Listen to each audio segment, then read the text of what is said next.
Olha, eu considero, Fábio, toda a comemoração como parte até integrante de um aspecto até cultural da empresa. Comemorações. Eu acho que deve ser lembrado, ressaltado. Esse dia, por sinal, bastante importante. Por quê? Nós vamos enfatizar a importância do cliente. A empresa vive para o cliente, ela existe por causa do cliente.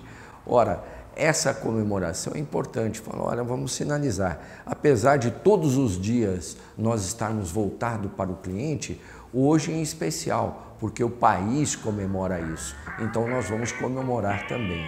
Nós vamos fazer algo de especial aos funcionários e, se possível, até aos clientes também. A questão da fidelidade é problemática, como eu tenho ressaltado. Eu prefiro a palavra preferência, né? Nós temos de gerar no cliente preferência e não fidelidade. Fidelidade é uma coisa complicada. Significa que ao cliente ser fiel a mim, ele está desconsiderando a possibilidade da concorrência e que nunca deve ser desprezada. Não, o cliente prefere a minha empresa, a minha marca, apesar da concorrência. Claro, há muita luta em função de preço, mas há outros componentes, né? Será que a rapidez no atendimento não gera preferência? Será que a comodidade, o conforto, a conveniência, as facilidades e a delicadeza no trato que a minha empresa proporciona ao cliente, será que isso não é um fator que pode gerar essa preferência? Então, nós temos de aprender a lutar não só com a arma do preço, mas sim com esses outros componentes que fazem parte da estrutura comercial de um empreendimento. Não resolver o problema do cliente, para mim, é o erro principal. Nós devemos ter um foco, evidentemente, em resolver o problema do cliente. O cliente só nos procura porque ele tem um problema. Ele pode estar procurando uma diversão, não importa. Ele tem um problema e ele acredita que nós temos uma estrutura para solucionar esse problema. Portanto, nós não podemos gerar frustração não resolvendo o problema do cliente. Segundo lugar, hoje, muito enfatizado, o problema da demora. Uma empresa não pode demorar. O fator tempo hoje, no mundo digital como nós estamos vivendo, é fundamental que você tenha uma resposta rápida àquilo que o cliente solicita. Em terceiro lugar, eu diria que é a forma como você responde a esse cliente. Nós podemos dizer assim, ó, um trabalho de excelência, ele tem duas vertentes, né? Num eixo, dois eixos. Nós temos o eixo do o que ele pede e como ele vai receber isso. Então, do ponto de vista da empresa, é o que eu entrego e como eu entrego.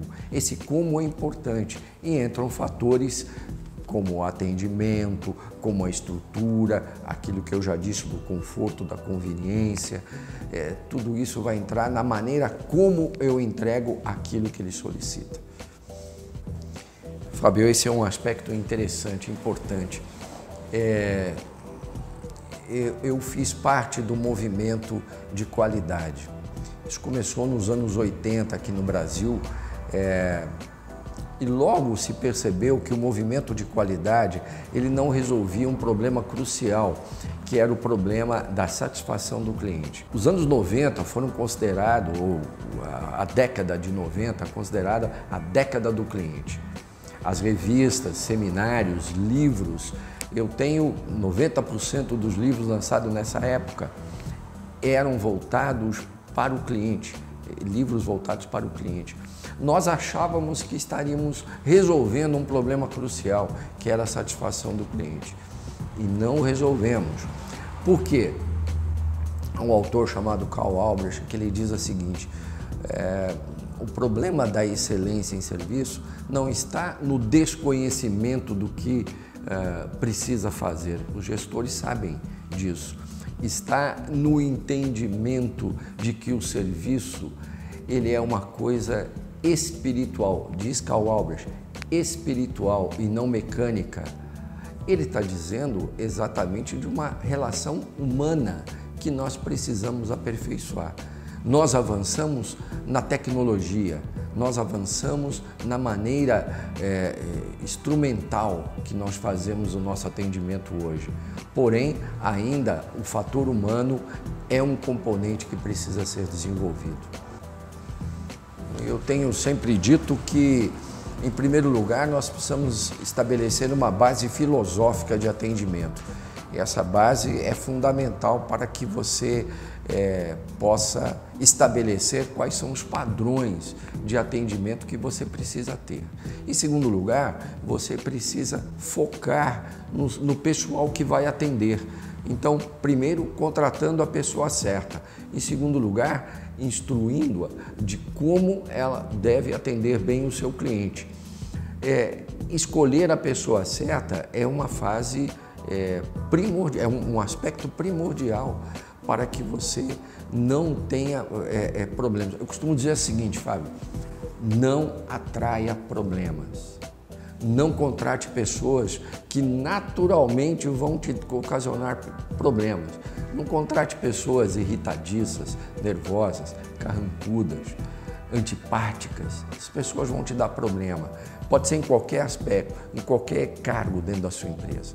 Não contrate esse tipo de pessoa. Então, primeiro, filosofia. Segundo, o aspecto pessoal, contratando a pessoa certa, preparando e dando atenção.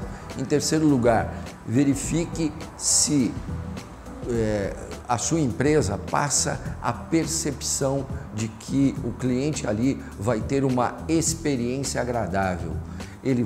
A empresa passa a percepção de que ela é voltada para o cliente tem segurança, fica confortável trabalhando com a sua empresa. Essas 3 dicas eu acho que formam a base para a sua empresa.